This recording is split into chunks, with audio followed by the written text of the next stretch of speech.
For our first close reading of From Heart of Darkness, Part 1, we'll be focusing on the scene where Marlowe gets off the boat and hits the shore of the mouth of the river station or the company station. It starts on page 12, a little more than halfway down on that page, and then it continues on to page 13 and page 14, and a little bit onto page 15, but we probably won't spend much time talking about that. This is full of images, and like I've said several times, Conrad doesn't explain anything. He's not like a Fitzgerald. He just gives you the images and then lets you interpret them how you will. So while we're reading this, I would like you, number one, to circle colors, especially the colors black and the colors white, because those are, in Conrad, those are very important. The other thing I'd like you to do is pay particular attention to the images, and I'd like you to be able to discuss some of the images' symbolic meanings. So the passage begins with the paragraph that starts, "I came upon a boiler wallowing in the grass." And be aware, there's a lot of animal imagery connected to non-animal things. Like, I came upon a boiler wallowing in the grass. I mean, a boiler doesn't wallow, but he does this a lot. So I'm going to read for a while, and as I'm reading, you go ahead and mark up your passage. "I came upon a boiler wallowing in the grass, then found a path leading up the hill. It turned aside for the boulders and also for an undersized railway truck lying there on its back with its wheels in the air. One was off. The thing looked as dead as the carcass of some animal. I came upon more pieces of decaying machinery, a stack of rusty nails.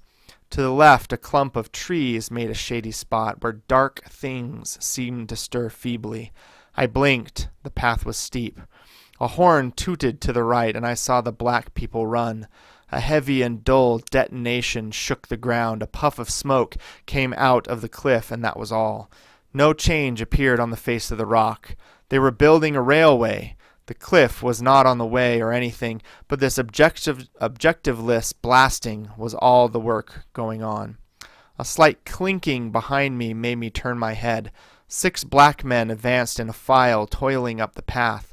They walked erect and slow, balancing small baskets full of earth on their heads, and the clink kept time with their footsteps. Black rags were wound about their loins, and the short ends behind wagging to and fro like tails. I could see every rib. The joints of their limbs were like knots in a rope. Each had an iron collar on his neck, and all were connected together with a chain whose bights swung between them, rhythmically clinking. Another report from the cliff made me think suddenly of that ship of war I had seen firing into the continent. It was the same kind of ominous voice, but these men could by no stretch of imagination be called enemies. They were called criminals, and the outraged law, like the bursting shells, had come to them, an insoluble mystery from the sea. All their meager breasts panted together, the violently dilated nostrils quivered, the eyes stared stonily uphill.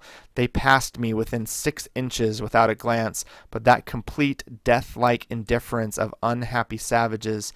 Behind this raw matter, one of the reclaimed, the product of the new forces at work, strolled despondently, carrying a rifle by its middle.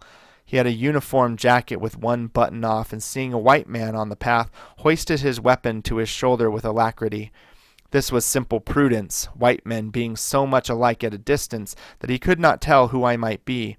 He was speedily reassured, and with a large, white, rascally grin and a glance at his charge, seemed to take me into partnership in his exalted trust. After all, I also was a part of the great cause of these high and just proceedings.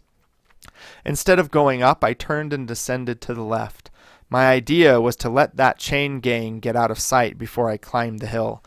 Let me make sure that we're on the right page. Here we go.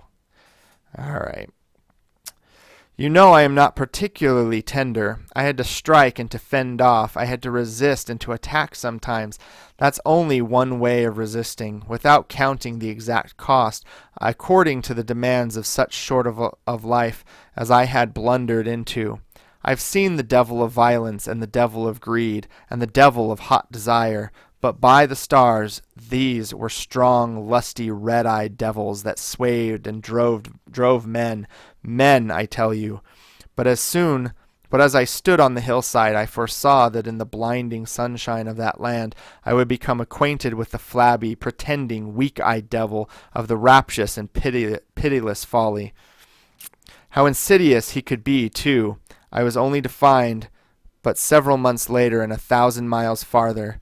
For a moment I stood appalled, as though by a warning. Finally I descended the hill obliquely toward the trees I had seen.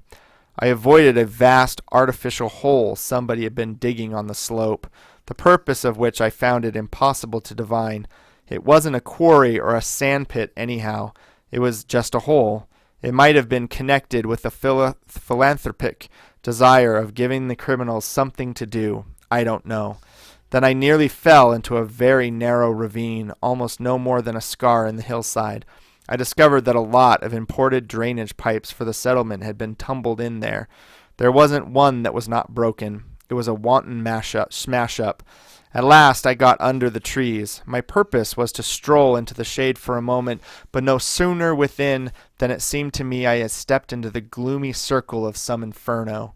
The rapids were near, and an uninterrupted, uniform, headlong, rushing noise filled the mournful stillness of the grove.